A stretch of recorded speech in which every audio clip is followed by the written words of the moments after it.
Hello, everyone. Dr. Perkins here with the Be Better podcast. I am your host. What is Be Better podcasting? But before I get into that, we have a special guest, actor and comedian, Mr. David Raibon. Thank you so much for joining us.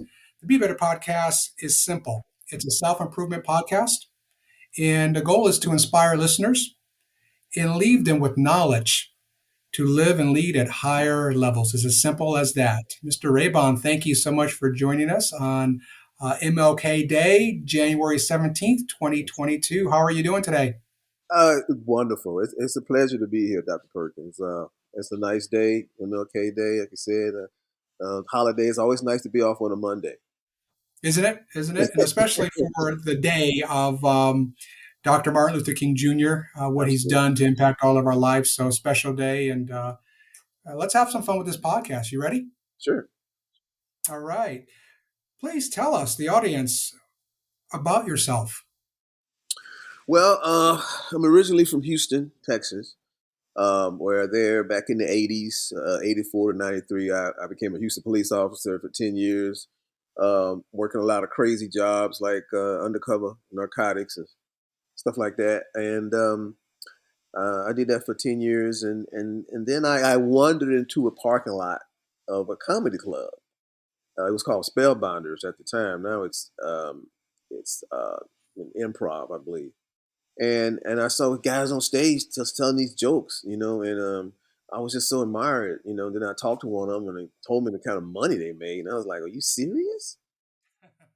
Just telling jokes? I get shot at, and I don't make nowhere near that, and so I talked to the guy that ran the club, and I was like, "Yeah, I love to come and try stand up." He said, "Well, you can't really do it here. You have to go out and learn and develop, and then maybe at some point you might be able to come back here." So Why was that? Can I interrupt you? Was that a higher level where you have to start maybe at a lower level? Is that what he was getting at? absolutely, those that was like an A room. They call it an A room where Oh, okay. all everybody would come there. Leno would probably come there, and Seinfeld, Bob Saget, rest in peace. Those type of guys would go to that club on a circuit. So what it did basically prompted me to go out to the hood. I mean, it's simple as that. It's a hood on Dowling Street in Third Ward, Houston, and they had a little hole in the wall club called the Comedy Place, and it was owned by a guy named Lionel Robinson, who also owned the Houston Sun newspaper, which is directly across the street. It only seated about 30 people, maybe five at the bar. But I would get off of work, headed home from work, and I would go by the comedy club, this little small club, take off my uniform shirt and my gun belt, put it behind the bar, and then grab the microphone and do about 10 minutes of material, put my stuff on, and then go home. So eventually, because we couldn't get into the big clubs, couldn't get into the main rooms like Spellbinders and Laugh Stop and stuff. So I opened up a club of my own with a guy named Rue Sean McDonald, who used to manage Steve Harvey for years. And now he's on his own. But we opened up this little small venue. I had an idea. I just wanted to do comedy in the lobby of a hotel, a Ramada Inn, a bar, the lounge. And went to a Ramada Inn, and it looked pretty good. So I talked to my partner, or he became a partner. He's like, "Hey man, this is a good idea. I'll help you with it. We'll do it together." So next thing you know, we in this small place, and we started with like three people, and then eventually we had to move out of that Ramada Inn. We moved to a bigger Ramada Inn, and we had so many people in there that they just told us to leave. They didn't care they didn't care how much money they made. They didn't care about how much people came in there. They just wanted us to go. So we found this big place that seat 250 in the round in the museum district of Houston called the Museum Theater. And that's where the club really blew up. Um, it was just amazing. We was a Thursday through Sunday club. Thursday night was amateur night. Friday, Saturday, and Sunday was professional comedians night. Thursday night, anybody could do anything: sing, dance, tell jokes, do magic. That was your night, and that was also night Beyonce and her little friends got their first start at being on stage. Their dad Matthew knows to sign her in. I don't remember them because it was too long ago and I was too busy. Because at the time the day was there, my partner had already left to go work with Steve Harvey on his first show, Me and the Boys. So now the club is just mine. So I'm trying to do everything. So I didn't have time to keep up with everybody. But I remember Matthew because Beyonce's dad is about 6'5". He's real huge. You can see him all over the place. So then some other artists came through there that had recording careers now and comedians. It's the same time the club opened was the same time that HBO Def Comedy Jam and BET Comic View were two TV shows and Showtime at the Apollo that we could perform, and only a couple more that anybody that basically auditioned could perform. You didn't have to be on the A list. You could perform, you audition, you got the job. So what we did, we would fly in these guys, that talent coordinators like Maxine Lewis from Showtime at the Apollo, Lynn Harris Taylor from BET Comic View, and Bob Sumner from Def Comedy Jam. Give them a clipboard and just let them look at all the comics in Houston that we had, and that's how a lot of those guys got on TV the very first time. So eventually, the landlord decided she wanted to remodel the club, shut me down. 6 months later, I'm out the business. Wife left, dog died. I got in the BMW and I came to California. And the repo man came to California and got the BMW. That was funny. Another comedian actress, Kim Whitley. And so I had to start all over from scratch. I mean, the bus. I bought a car for $500 that you didn't even need a key to drive it. You could stick a fingernail file in there and just turn it, and it was you couldn't lock the trunk. But the air conditioner and the radio worked, and they had some mag wheels, but it was a station wagon. It was nice and it wasn't nice. But my friend, What time period was this? this was like 95. Yeah, because I 95. got Okay. 94 is when I got in SAG, and I got into SAG being D.L. Hughley's stand-in on the Hughleys. My business partner said, "You look like him." What he said was, "quote unquote," "You look like him. You're never going to be bigger than he is, so you might as well go do a stand-in." I didn't know what a stand-in was, so I told him about it. He didn't either, really. And he said, "Sure, Ray." So next thing I know, I'm a stand-in, which basically you stand there while they set the lights, they make the adjustments, they may rehearse, and then they say step out, and then the star steps in. So sometimes, because I was still working on my own projects, I was doing a movie I was up all night, so the next day I'm a little off on my marks, and the director went off on me. I mean, he went off on me like I'm important. I'm like, dude, I'm not even gonna stand there. But I was the one he figured like he could go at, and wasn't nobody gonna do anything. So I could be off an inch, and DL could come in and be way on the other side, and they don't say nothing to him. His cousin who also stood in for John Hinton, so they will switch us and let him stand in for John, and let him stand in for DL, and I stand in for John. John Hinton was on Living Single, so eventually that ended, and then I had my first audition for a show called Sister Sister, which the guy who I was in business with in Houston, Rushion McDonald, became an executive producer on that show because he was going back and forth from LA to Houston. That's why I was running the club with him, and I went full time to give him some freedom to go back and forth without stressing. So that's when I quit the police department.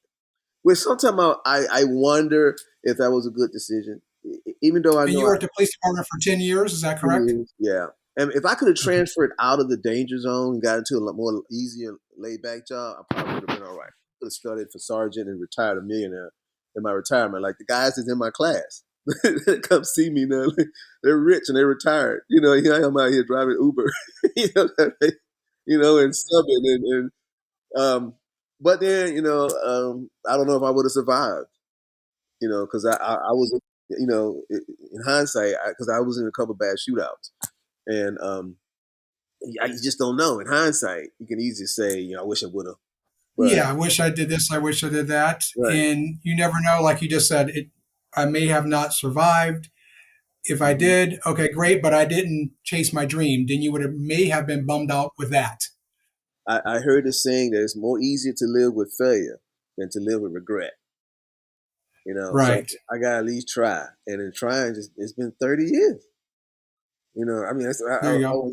I was talking to somebody. But you've been on in your many decades. You've been on various TV shows and some movies, correct?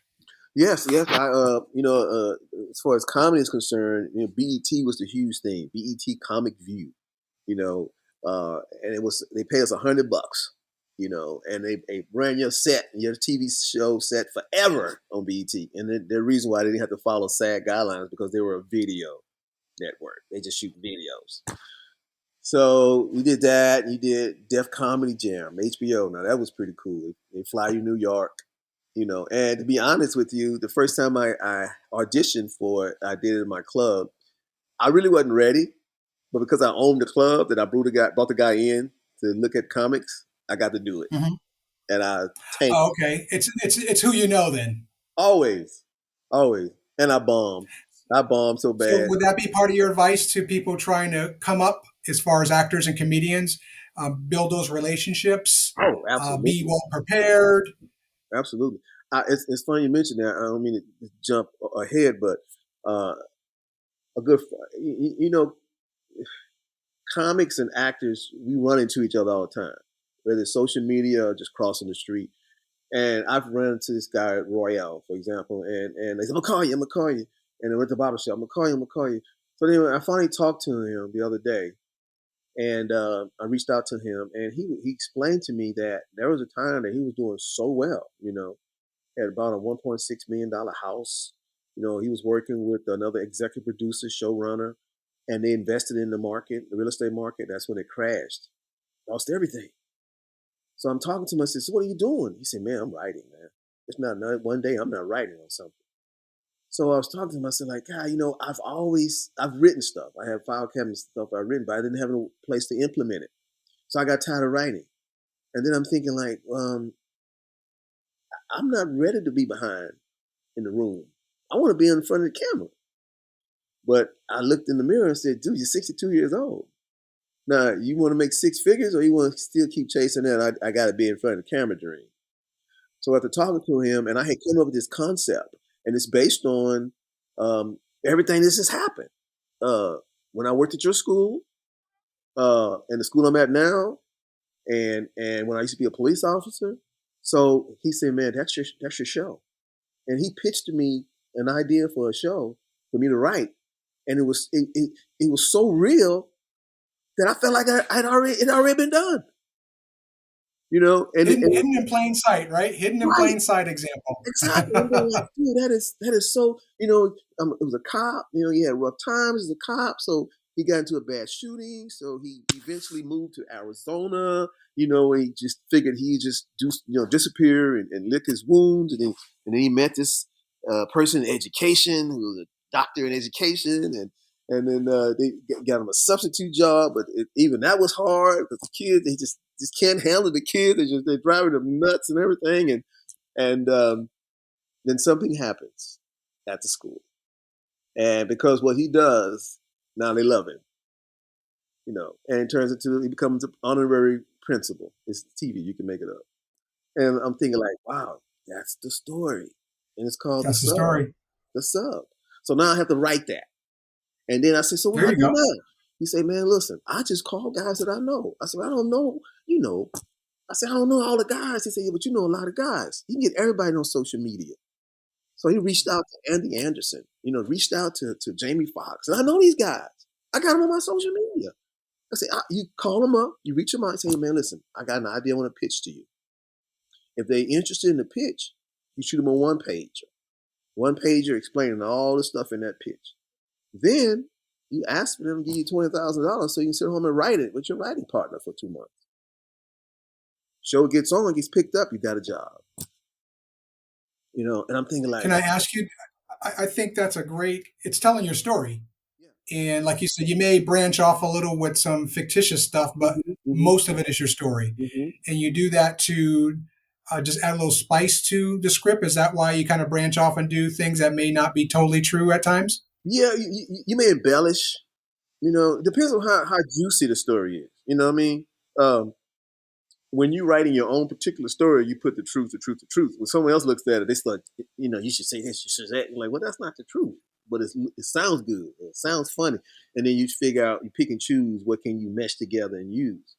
That's why it's best to have two writers versus just one person writing their own point of view. You want somebody else to come a different way and go like, okay, I see that because I can't have the point of view of everybody. What I mean? If I have one or two other people injecting theirs, then it gives an opportunity to spread that around. It's involved in what we're talking about, you know. There you go. I like that. So, are you in the mix of you're starting down that path? Yeah, yeah, I am. A In my sub? yeah, the sub. I mean, it's writing itself. It's writing itself because it's like the well, you know how hard it is. Like my wife told me, don't use their name. I say I know, but there's one kid. I mean, it's like if I could just and the thing is so cool about it is my stand up is in it too. Not this particular piece, but this whole thing. I used to be a cop. Now I'm a sub. Now I know how they make cops. I mean, it makes sense now. Because some of these kids, if you're raised by your grandmother, more than likely you're gonna be a problem for us. I mean, let's just face it, because grandparents let you get away with everything. You know what I mean? And There you every go. each situation I've had a problem with a kid, they raised by their grandmother. I got a kid the other day just cussing, just in the middle of the room, just cussing, f bombs, f bombs, f bombs. I'm like, would you stop? Then just like he got Tourette's, which he doesn't. So Right. I just kind of went like, sit down, can't do that. So that police stuff, it doesn't work with teaching, in a sense. Maybe verbally, even sometimes, because you can't threaten them. But that's the juxtaposition of trying to make both of these work, which gives you the conflict. I mean, the antagonist is just the job. But all the people that's involved, I have a hard time with the principal. I had a hard time with my sergeant. I had a hard time with the relationship with the PhD that got me into education. Everything is just tough. And then all of a sudden, someone tries to shoot up the school. And who protects these kids? None other than the sub. The sub. The sub. He gets wounded. So I think you got a great. I think you got a great start, a great story there. I think it's relatable, Mm-hmm. and people want, as you know, that real life. How can I relate to it? Oh, he's having a struggle with his boss. He's Mm-hmm. having a struggle in this area. I too am having struggles. Okay, so this is not a over the top. Look at me. Mm-hmm. It's relatable. Right. I think Right. I I commend you, and I hope you keep pushing through till you get to that end, to where you guys I have produce to it. do it. I have to do it. You know what I mean? When it comes that clear, you have to do it. It's something like God is handing it to you. When it's so clear, Yep, yep. and It's that purpose saying, "Here it is, here it yeah, is." yeah, and already you should be. I've written stuff before. The first time I knew I was a writer, that I could write, with Dio, there was a episode of the Hughleys, and I got a chance to punch up one line, and they kept it. They used it in the promo for the show. And this was when Pat Morita from Karate Kid was alive, and him and Mr. Hughley was eating dinner, and Pat Morita had grabbed his plate, and the line was, "Man, we'll get my plate back. I'm gonna stick you with this fork." And I changed it to, "Man, I will fork you up." And they loved it. And they kept it in. I was in Catalina with my wife at the time was laying. I'm like, "Oh my God, that's my line. I changed that." And then I got back to reality that the writers were upset that I changed their line. And I'm not a WGA writer, so that was the end of that job. Ah, Yeah, it's I like see. it's So pretty you good. have how many decades now? You said 3 or 4 decades now of being an actor, being a comedian. Is that about right? Yeah, yeah, 30 years. I got my SAG card in '94, and I started acting in What's a '80. SAG card, and what do you have to do to obtain it? Screen Actors Guild, American Federation of Radio and Television, AFTRA, SAG AFTRA. It's a union, Okay, uh, SAG, correct? SAG, Screen Actors And, Guild. and then you have to pay a fee. Yeah, when I joined, it was like 1,200. Now I think it's like Oh, 35. oh wow. Okay, I thought you were going to say $300. It's Oh like okay, no, so it's around 35. And then what do you? Not only do you have to pay, but do you have to do anything outside of the payment? we have to pay dues every year, and that's What based are the on. due costs for our audience? What do the dues cost for It SAG depends. holders? It depends. Like my dues is on like 130, 140. I think the maximum dues, I think it may be like 500 or 700 a month. That would be something like Denzel would probably pay. Okay, so there's a one-time fee, and then there's a monthly fee. and, actually quarterly. Yeah. Oh, okay, so it's a one-time fee. That's for life, correct? Mhm. And And then there's a quarterly fee. right. So you pay Okay, about, okay. So yeah. do they tell you what they're using those monies for? Because it seems like you're just paying for a card. Is it supporting the Oh yeah, acting? it does.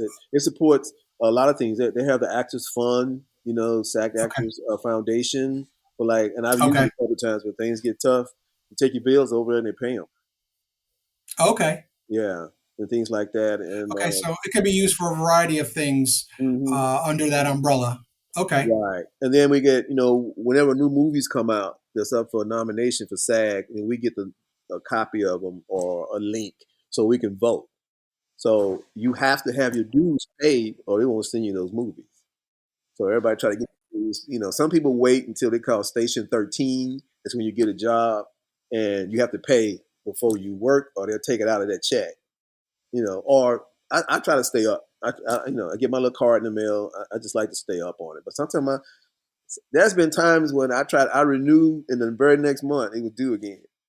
It expired, Okay. you know, Okay. but So overall, this is a dream for you. This is a purpose. This is a goal to be an actor comedian. Now, do you prefer to do both or just one or the other?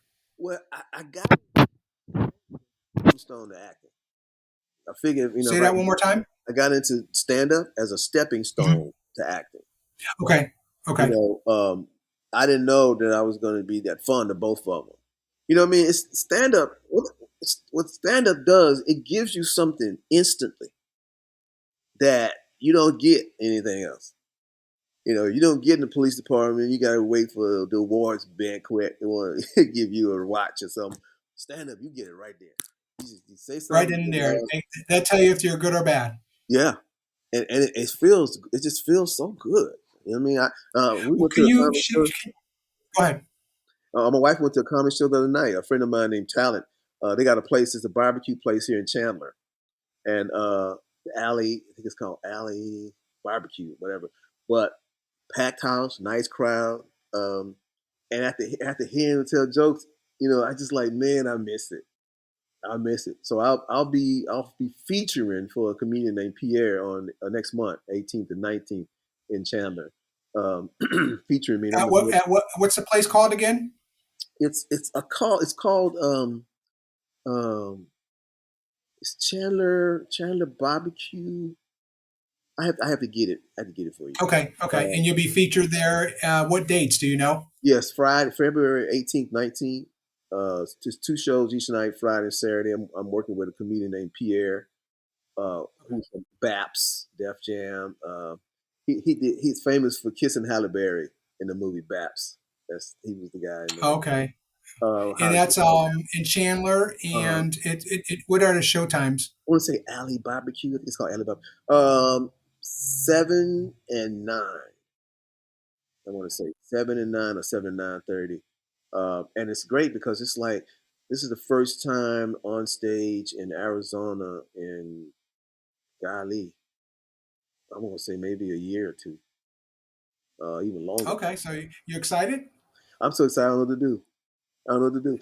Like jokes are like use me. Jokes, pick me, pick me. I'm like, dude, it's not even time yet. Wait. I gotta put this. That's what goes on in the mind of a comedian. It's not to mention what's appropriate, what's not appropriate, but what jokes you want to tell that you want to tell, what jokes that you probably should tell. Your ego probably need to tell. Your safety net need to hear. So everything you throw out a safety joke, they laugh, and you can do anything. You know, it's so many tricks to the game. I got to a point where I had so many great shows. I used to purposely try to do bad to lose them and then get them back. You know what I mean? Really? Yeah, because it's So like, it's kind of like a relationship that you like to chase, oh yeah, it's the adventure. to chase, to get the job. Yeah, yeah. It's something with acting. I've auditioned 50 times to get one job. And you think So it's like, you think it's you. You think, what am I doing wrong? But is it just competitive? it's 50 other actors trying to get that same job. So they have the is it the casting personnel? They have a choice of who they want. They can be very picky. Yeah, and a lot of times, like some of these guys, they cookie cutter cast, which means they Oh, just call up people the names that are available, the name names. Like I'm auditioning for the Tyler Perry project, and I've auditioned for this particular casting director that casts all his stuff for years. years, have never booked anything. And she would tell you, she would tell anybody, when the right job come along, you'll get it. And what do? You can't turn it down. You can't say I'm not going to do it. I've auditioned for Cedric's show, The Neighborhood, so many times. I hate. I want to turn it down too, but I can't. I have to. I have to give an effort, because my representatives, they expect me to put forth. They submitted me to get the job, so they saw my headshot. They want to see me, and they've seen you before. It's just that the particular role is not right, or it could be anything. Too tall, too short, too skinny, too fat, It's no what they're matter. looking for specifically. Yeah, and sometimes they don't know what they're looking for until they see it. Right. Do they You see it know, and they go, okay, that's good. hmm then they Well, put the what advice would you leave people with when they're trying to break into acting or being a comic? Or is it what we kind of hinted on earlier before? Is it building relationships, planning, persistence? What you've been through the fire, and you continue to be persistent. So what words would you leave with people trying to break in? first thing, just go watch stand up. Go watch. To watch to see how different people perform, how they stand on stage, how they hold a mic in their hand, how they use a mic stand, how they move the mic stand, how they lean on the chair, how they lean on the wall, how they do certain things, their mannerisms, not to copy it, just to see what's done. And then eventually just step on the stage on an open mic night with 5 minutes. 5 minutes is going to seem like 2 weeks. I mean, the first time I opened for Jonathan Butler at this club in Houston called Rockefellers. It was very nice. It was kind of compact. It was 2-story. It was a real performance place, a lot of jazz. And I was supposed to do 5 minutes. And they came to me and said that he was running late. Could I do 15? Oh my. Oh, I'm That was doing like it. 2 weeks. That was Yeah. 2 years to you, huh? Yeah, like what I'm gonna do? Where you from? Where you from? Where you from? Where you from? You know what I mean? It was just crazy, but that was when I first started. But now, oh my God, it's like material is just jockeying in my mind. Like use me. This joke is funny. Or something happened where my wife was talking about something that's funny, and they say, "Remember you do like I do a joke about swamp people." These swamp people. In Louisiana they kill these alligators. Once a year, and they call swamp people, but they talk like they here. You know what I mean? And they have subtitles. So you talk, and you gotta do what they say. They just say, "Oh," and the kid talk just like, "Oh yeah, I got that. Oh, your dad got that big alligator." So You I can't recognize them, so like you said, you put the subtitles in there. right. It's so bad you have to read it because you can't understand them. She said, "Oh, I love that joke." But my back of mind goes like, "Well, wife love that joke," so that's probably my closing bit. And then I got the cop stuff, so I had to tie the cop stuff in with the kid stuff. Then now with COVID stuff. What I mean, I learned a lot about COVID. I learned that my breath stinks. You never know that until you put a mask on and you smell your own breath all day long.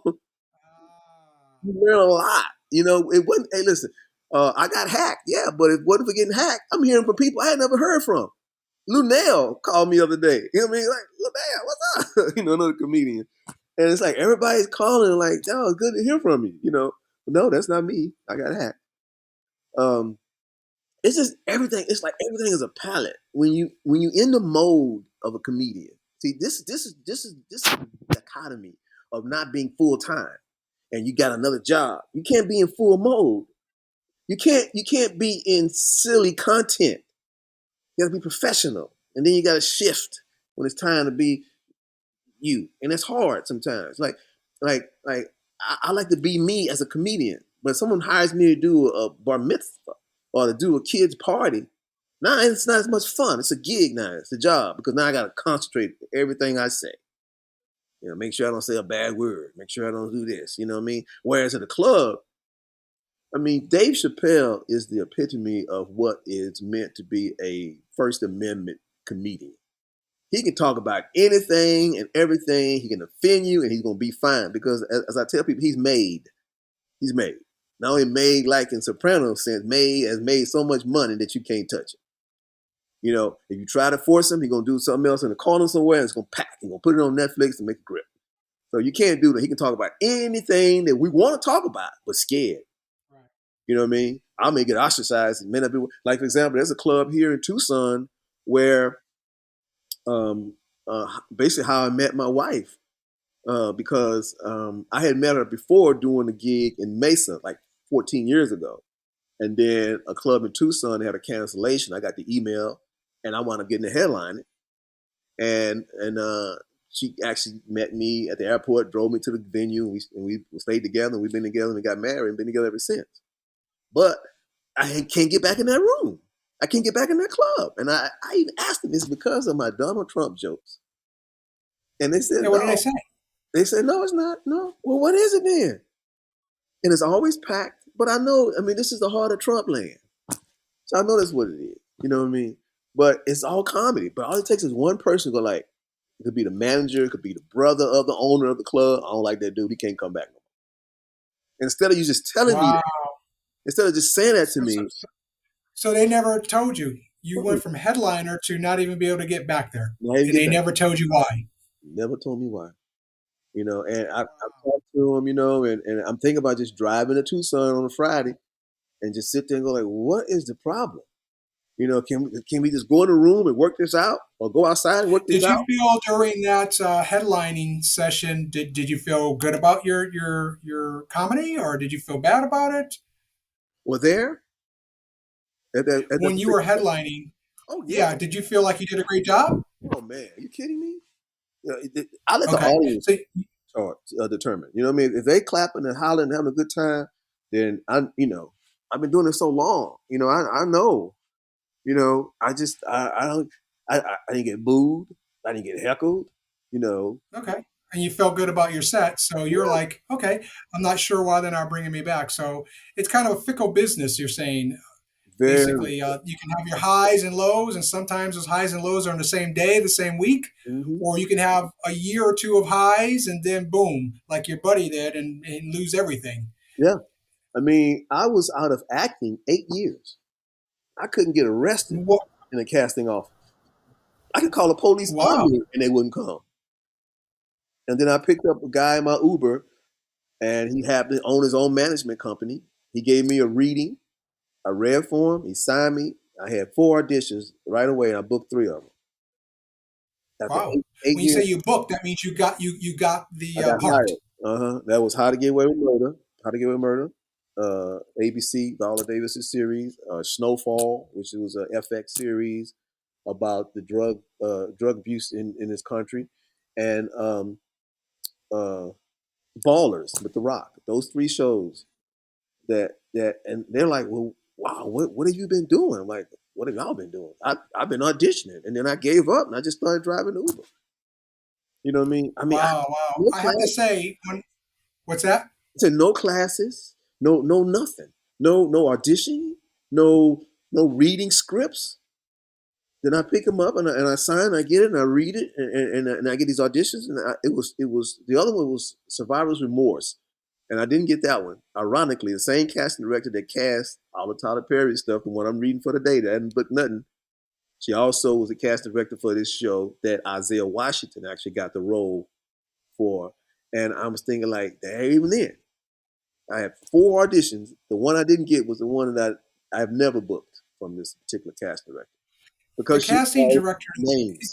are they are they under pressure, the casting directors, if they get it wrong with the Mhm. casting, and then they can't get further jobs? So that's why, in a sense, they're picky. They play it safe. They play it safe. If it's between me and Idris Elba, who you think gonna get it? Between me and Jamie Foxx, who you think gonna get it? Right, because he's well known. Right, and the chance of him failing, a chance of him causing any issues with any producers and stuff, are 0 to none. You take a new Because guy, they have his history of him being a good actor, right, not giving any of the cast any issues. right. Now, you've been in the business. There have been actors and actresses who have given the cast issues, and that's bad, obviously, and that doesn't Mhm. get them further along in their career. Is that correct? Sometimes it may stop there at that particular job, but if they have a general attitude problem or personality issue, that travels with them. And And so one thing I learned is that they'll tell you first of all, when they're hiring you, for particularly a series or a movie that takes a long time, they're looking at the fact that can they work with you every day for the next 6 months? You know what I mean? Can they get along with you? So it's so much goes into it, and what I tell people, just don't give up. But to go back to your original question, just never give up. You can give up when your heart stops. That's when you There give you up. go. There you go. George Carlin, all the real comedians, Bernie Mac, they told jokes until they died. I may retire from teaching, I may retire from everything else. Uh, but as far as stand up and acting, Betty White was almost 100 years old. She was still doing stuff. You know. Right, right, right. She just fell a little short, and she, like you said, she did that Saturday Night Live. Was Hmm. she? I think she was 88 and a half. She would always stress the half, Hmm. and she did Saturday Night Live because I think it was Facebook. They did some type of promotion to get her on there, and she got on. Hmm. Yeah, So, hilarious but I too. want to get back to one specific thing. You said bad actors, meaning actors you can't or give you a hard time to work with. Hmm. Some of them are just cut off, and some of them do survive it. How do Hmm. they end up surviving it? They want it so much that the cast is just willing to put up with them? I think that and too, they're kind of like just gives them a second chance. They give them a second Okay. chance, and sometimes they realize that they're being, a pain, and they change. Well, a lot of times when they Okay. So it's don't, a second chance yeah. factor. But if they don't get it right Boy, the that's second chance, they're a third chance. They're done. Sometimes you may never hear. You wonder whatever happened to that actor. Well, he's at no, Starbucks. they're yeah, He's selling gotcha. lattes. You know. What I've seen your portfolio. It's very impressive. What can you name for the audience actors you work with? What stood out for me was it's interesting that we're talking when you did that scene with the Rock and Ballers, the limo driver. Hmm. There was something about that. I go, this guy, meaning you, I said, boy, he's really good with this scene. And I had some type of strong feeling about you and that scene. And I'm like, again, I went back to this guy's a really good actor. And then Well, lo and behold, we meet down the road. I know it's funny. Yeah, thank you. But it's so weird because before when I got the job, I didn't freak out like, oh my god, I'm working with the Rock. It didn't hit like that. I was like, oh my god, I got a job. Oh my god, I got my insurance. You were just impressed getting a job. Right. You know what I mean? Because with SAG, you get insurance, but you have to qualify every year. So you have to make either 15,000, I think, for Plan B. I think now it may be 25 to 30,000 for Plan A. That particular month, I qualified for medical just that 1 month for those three shows. You know, I know it was remarkable, and it was during around Christmas time. So that's why I figured I was going to book something this last month. Because I always book stuff around Christmas time. Uh, but it just wasn't to be. It's like I said, so much difficult when you have to do it on film versus going into the casting office and stuff. But being in Arizona, I'm glad it is that way. What's the difference between a TV series and film? Well, a TV series is if you get a series, particularly if you're a lead on a series, it's generally between 13 or say 6 and 23 episodes a year. If it gets picked up, that's every year. If it's like NCIS, it may be on for 20 years. Same every year. Every year. Law and Orders. They got so many Law and Orders, they out of order. I mean, Yeah, they got SUV this and Las SUV. Vegas that, or Yeah. Uh, Chicago, New York. Yeah. exactly. And Mariska Hargitay, last I checked, she was making way, way over $1 million an episode. Now, a So movie, people, I know, I actually hear that people, actors, actresses actually make a lot of money per episode. Per episode. absolutely, How long absolutely, does it take to film an episode? a week. Now, Okay, so a now week Tyler you made Perry, $1 million or whatever you're getting paid. yeah, now Tyler Perry may take 3 days to shoot the same thing. He condenses everything. His own studio in Atlanta. Everything is by his rules. It's very hush hush. You can't even talk about it. But from what I understand is that he condenses everything. It will normally take 2 weeks. He'll do it in a week. Or normally take a week. How, He'll how, do it in how how do 2 days. you do that? How do you do that? You just it's just boom boom boom go go Yeah, go. We're go go we're go getting this go. done in 3 days. Yep, and the actors just got to be on point. Everybody got to hit their marks. You got to be ready. And if you're not ready, they'll Why do fire you think you. he does that? Is that a saving money factor? Is that I could just produce more shows that way? Well, in Atlanta, it's a right to work state, which means it's not like it's governed by the union. So they can get away with doing a whole lot more there, where here you can call your union rep in the minute I'm working too long and it's a penalty. It's this and that. Even though They're doing SAG this, they're still doing goes that. It's against union rules. right. SAG still will follow you if you're a SAG actor. But if you live in Atlanta and you're not a SAG actor, you can still work. You can still book a job and still work as an actor. But if I go to Atlanta, I have to go as a SAG actor because I'm in the union. What other besides The Rock? I've seen your portfolio. What other actors? I saw you in the picture with J Lo. I mean, the list goes on and on. Can you name at least 5 to 10 of them that you? Well, that J Lo thing was actually funny. I was at an awards benefit for Viola Davis and her husband at the Wilshire Grand, and I was sitting and I just saw her walk by the level up. I just saw her and I just jumped up and hopped over the rail and took a selfie with J Lo. Um, She was cool about it. She was. yeah, Are they yeah. pretty much for the most part actors, actresses? Are they cool with you approaching them properly and they If you take a catch them quick at the right picture and time, say hi? catch them at the right time.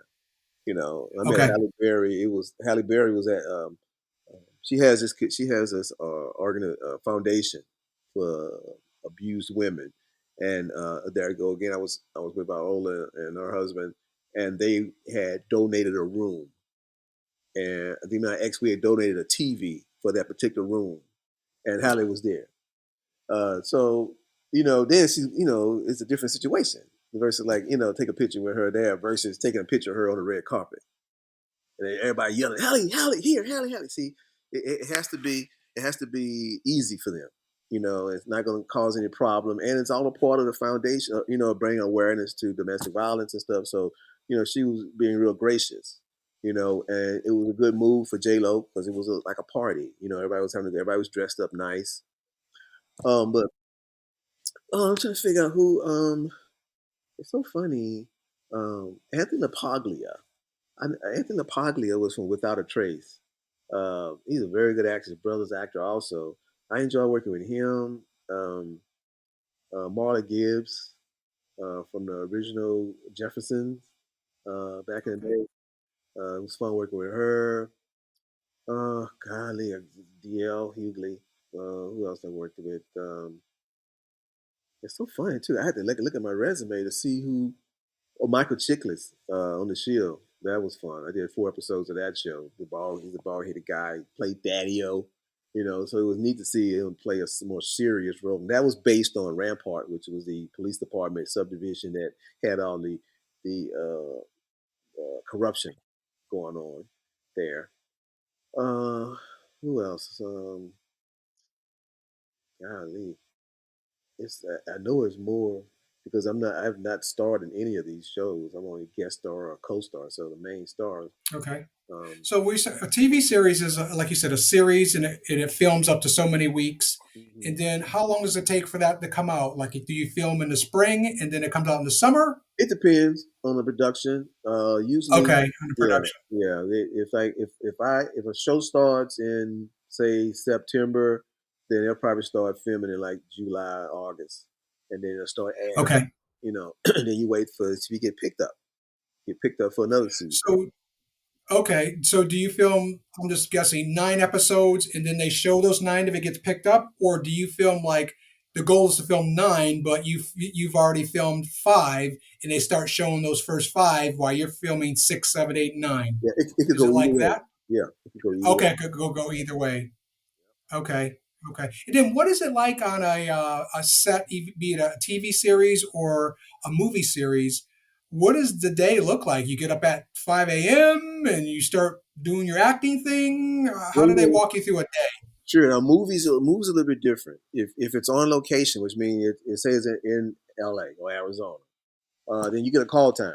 Call time is based on what time they wrapped the night before, because it has to be 8 hours, I believe, or 12 hours, or 9 hours in between when you wrap the night before and when you start the next day. So I may have a 10 o'clock call time on Tuesday, but if they went a little late Monday, they'll push that call time to 12. Okay. So every day you get a call time. So then a movie shoot may be 6 weeks, maybe 6 months. Then you go on location, you shoot for 6 months, then you're done. There are some actors that's all they do is film. They don't do TV. They like the idea Well, of going set to set. I noticed that. Have you talked to them? And if so, why do they just do films? and not TV? Are they just like a Denzel Washington? You don't see him on a TV series ever. Yeah, no, So exactly. why is it? Just he's made his money. He doesn't need to worry about TV. Do you know why? Yeah, because he's mostly well, he's theater. A lot of people realize Denzel is a theater actor as well as television and film. I mean, as well as film. So that is his discipline. So it's no necessary and there's no need to be stuck on set every day for week after week after week. He gets over Exactly. twenty When million he dollars just a did his movie. thing and made millions of dollars, and Yeah, he can just go on to his next project or take a break for a little bit. Now, yeah, I noticed there's actors that do both. Do you know why they do both? They just love they like going it. back and forth, or Yeah, it's like some of them like the theater. They love theater. They'll leave. They'll finish their series here and go to New York and do theater for like a month. okay. So And just what Denzel they does want it. to do. Yeah, Mark. What is go I ahead, go was ahead. gonna say, Lawrence Fishburne. He did Othello. He Boys in the Hood, and then you did Othello. That's a range, complete range right there. And do casting people love that range? They prefer someone who's kind of has that flexibility. Well, I think with casting directors, is mostly they just want to give the producers a couple choices. You know what I mean? Give them some choices that they can figure out which one they want, versus not giving them enough choices. You know what I mean? And then they stuck. They stuck. They got to pick one. They can only be in this area here. Right. Okay, Right. So gotcha. So that's it's just good to have a range. right. That's what I'm saying. Most casting, a lot of the I would say African American casting directors, they just rubber stamp. Morris Chestnut. What I mean, whoever it is, Tracy Morgan. What I mean, it's like you don't have a chance. Now you could be a support staff, or you can try to get in on a writers team, but because you got to sell seats, you got to sell tickets.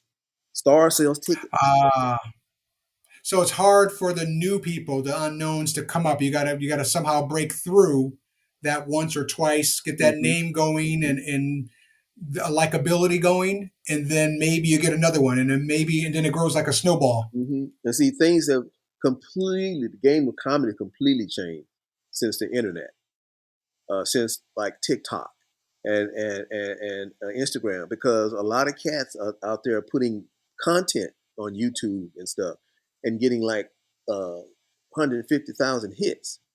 Now that they get hired to go to a comedy club and they got about 9 minutes of comedy and you need 45 to an hour. So they got to try to wing it.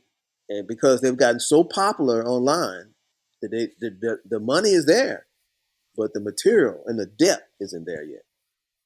The only way you're gonna get that is Uh, by experience. And every night, every week. I mean, I remember Chris Tucker used to just go from one club in LA, and I live in LA, one club to the next in the same night. Just do set, jump in the car, run another car, another set, keep going, just all night long. And I did so it. he would grind it out, get that experience. Yeah, get that stage time. Sometimes go up at 2 o'clock in the morning, 1 o'clock Yep, in the and morning. just When I'm barely awake, let alone the people in the audience. But what goes back I'm to out. that. If you want it to happen, you got to make it happen. You That got makes to it put happen. yourself out there. You got to grind. And I love what you said earlier about going to a comedy club if you want to be a comic and just observing, Yeah. learning, taking notes.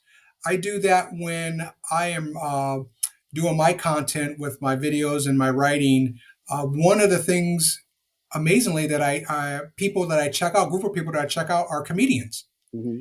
I think that because of their delivery. Hmm. Um, Sebastian Maniscalco, hopefully I'm writing saying his name correctly. One of my favorite comedians out there. He can take a basic statement, a basic joke, but he acts it out so well, it's Hmm. funny. But if he doesn't put the acting into it on stage with Yeah. just his gestures and his laughing and how he's dressed, it could be a boring joke. Yeah. It's so funny too. Uh, 'Cause I learned that during the pandemic. I ain't gonna cut you off, but when I was in Houston, I went home for a gig. It was right in the middle of the pandemic, and I was scared to death. So I had my mask on stage, and it was a seminar. It felt like a seminar because they were just everybody looking. There was nobody laughing. They have to see this. They have to see this. They have Yep, to. they have to see this, You got to and see it. even if you're moving and how you do things, and Hmm. you know this comedians even I watch comedian documentaries, and some of them are they get out there obviously before the crowd comes, Hmm. and then they look at the seating, Hmm. and then they go to the farthest seat in the back and they sit in that seat. Hmm. And now that gives them a perspective of how to project their voice, how to Hmm. turn to that area. They do a lot of little logistics in their head on how to Research. reach everyone. Research. So it's How to many me, I women? find comedians very helpful with presentation skills. Yeah, yeah. Because if it's a lot of women in there, then you got to be careful. You don't want to offend women material. If it's if it's a gay, like I did an event one time. It was for the group called Climax. Now I had no idea that Climax was performing in front of a bunch of lesbians. I didn't know it was lesbians. I thought it was just a bunch of girls in the club. So my set was rough because I'm a good-looking guy. That's the last thing a group of lesbians want to see is a dude. And it was one of the rough. That was a long time ago. But it was one of the roughest sets I've ever had. And my partner, Michael Collier, he also was doing a gig with me, and he asked me before, what material you gonna do? I was like, I'm just gonna do my stuff. He's like, oh, okay. He saw what I did, and was like, oh my god, I'm not gonna do what Now, what would you do now in hindsight? What would you do differently if you now that you have that experience I of kind knew of that they were lesbians. Oh God, I would joke about it.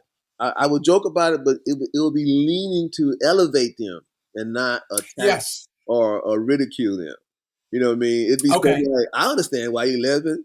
I like it too. Blah blah blah blah. You know what I mean? Stuff like right. Yeah.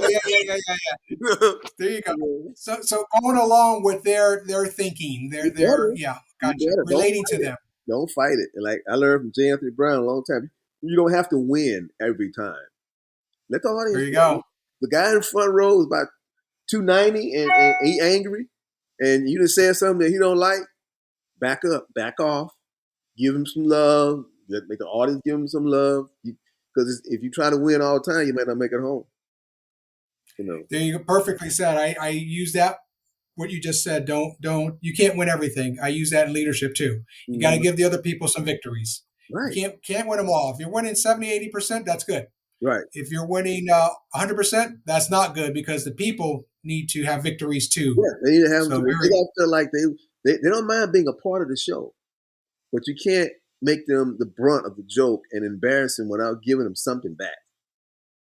You know, right. you gotta make them feel like, yeah, I'm the same thing, dude. I'm just like you. I did the same thing. You did what? Man, I was way behind that. You made B, dude. I made F. I don't know how I got out of school. You know what I mean? Whatever. And that way they can feel like, oh, all right, cool. He brought me. He's not just attacking me. You know, Right. He's not acting like I'm inferior, right? yada, yada, yada. He's above me. She's above me. Very good. Yeah. You just All you right. have to learn. Mhm. In closing, how do you balance family and the show business aspect if you're acting or if you're being on the road as a comedian? How do you balance that? Well, my wife likes to go everywhere, everywhere. She's a traveler. She loves to go. She wants to go. I mean, you be thinking I'm just going here and just see what it's like, what the room look like, what the setup is. I'll go. I'm gonna go. She loves to go. So, um, and then my our stepdaughter, my stepdaughter, her daughter works for the airlines, so we can pretty much. I have no excuse. She pretty much go everywhere I go. Um, so and it's just us now. We're grandparents now, so it's a little bit different. If she wants to go, she goes. She don't, she stay, and then we FaceTime before I get on the stage, now they get off the stage. You know what I mean? She want me to put a camera in the audience so that she can see the show. Um, so it's no problem. I met her. I met her at the Mesa Performing Arts doing stand up. So she know what I do. I took her and her sister back to meet DL, and they took me out to eat, and that's how we got acquainted. But we were both in a relationship, so we didn't even exchange numbers. Oh wow. Yeah. Okay. They took me out to eat, dropped me off, and then bye bye. And I just was on LinkedIn 13 years later after I got the email from the Tucson Comedy Club, and I just saw a face, a brown, pretty face that lived in Buckeye. I didn't know it was her. Even then, I asked her, how far is Wow. Buckeye from Tucson, and do you like comedy? She said, yeah, it's not that far. I love comedy. Don't you remember me? And that's how we got into trying to rekindle my old Oh, memory. you didn't remember her at first, huh? I don't know her at all. But she remembered you. Ah. Because she was, you looking at me on stage. You know what I mean? It's easy to remember the person, the one or two people performing, but all the different clubs. And I've been I've been to Iraq twice. I've been to Kuwait. I've been to Germany, Italy, Hawaii, Japan, Korea, Cleveland. I've been everywhere telling jokes. And you just don't remember where you meet people. Right. Miami. You've been around so many millions of people that you Yeah. just, yeah. You just don't even know, and so I'm really looking forward to. I be honest with you, I could really go out twice a month, every other weekend for the rest of the year, and be happy. And be happy. And at one point in time, I got tired of flying. I just got sick of it. You know what I mean? I hate Okay. flying. But I love being on the stage. Okay. So it's not just me then. It's not just me. I hate it. I can fly down there free, and I hate it. You know what I mean? Because it's the plane shake. Occasionally they fall out the sky. You know what I mean? I just don't want. But if the need to have to feed that that thing that inside you that make you feel good when people laugh back at you is bigger than the fear of flying, you have to go. Gotcha. You know what I mean? Or So or the need for the comedy feedback is more important and more paramount to you than the amount of money you're gonna make. You gotta go. there you go. It's So not what I like heard money. from you is, You know what I so mean? what It's I not. heard from you as far as balancing go ahead, go You ahead. know what I'm saying? It's not like, hey, they offer you $10,000. Oh, I'm going. It's like $10,000 mean there's a lot of people going to be there in that audience. I gotta go. You know, yeah. So not only are you getting paid, but you're hoping to get more uh, gigs, more Yeah. business, more. Work Yeah. begets Okay. work. Work begets work. You have More to. work. That's the only way you're gonna get it. You have to. You always wonder why it stopped because you stopped. You got to go out there. The people got to see you. Somebody's gonna give you a card. Somebody's getting married. Somebody's getting divorced. Somebody's retiring. Somebody's something. And There's that's always not something. Life happens. right. That happened, and they give you $1,000 to come to their house and tell jokes in their living room. For 30 minutes. You like for that kind of money? I'm gonna do an hour, and I'm gonna stick around and eat. You know what I There mean? you go. Get the free food while you're at it, right? So what I heard from you, it's very important to include your family as you're out there on the road, like you said, FaceTime or have them come with you, just to keep the family aspect going. Also, not separate them, but Whatever keep they it want. Whatever they want. integrated. Yeah, they want to What's go a really cool thing that happened to you out there, and a really scary thing that happened to you out there? One each, on as a comic. comic or an actor. It could go You know, it either was way. it was one thing. It was really dumb. But I was working this club in Atlanta, and I didn't really. I kind of rumored that this guy, the club owner, was like a drug dealer, but I didn't really pay much attention to it because I mean, I lived that life, and I figured, hey, I'm in comedy now, and I'm in the office sitting at the desk, and these guys come in and just throw wads of money on the desk, rolled up with rubber bands, and I was like, that looked like illegal proceeds from drug activity. And he just looked at me and went back to what he was doing. And then a few months later, I heard that he got killed. They found him in the middle of the street with his genitalia shoved down his throat. Oh, that means he's messing with gangs. Some Yep, bad stuff. gotcha. I was like, wow. And that same club that either night before, I was with DL, and I went on stage first, and the guy started heckling me. And then he said, man, I'll shoot you. And he stood up like he was going to shoot me. I'm like, this dude got a gun in the club? So I came off the stage and I told DL, and he like, man, stop being scared, man. You're in the coward, man. DL went on the stage in about 10 minutes. He come running his behind right back to the green room. Like, what? The guy was messing with him too. Yeah, I told the club owner he got to make them leave. Yeah, right. Why come you couldn't see that? I was a police officer. I know danger. I sense danger. I can see when it's coming. I'm like, this is not good. Forget the comedy.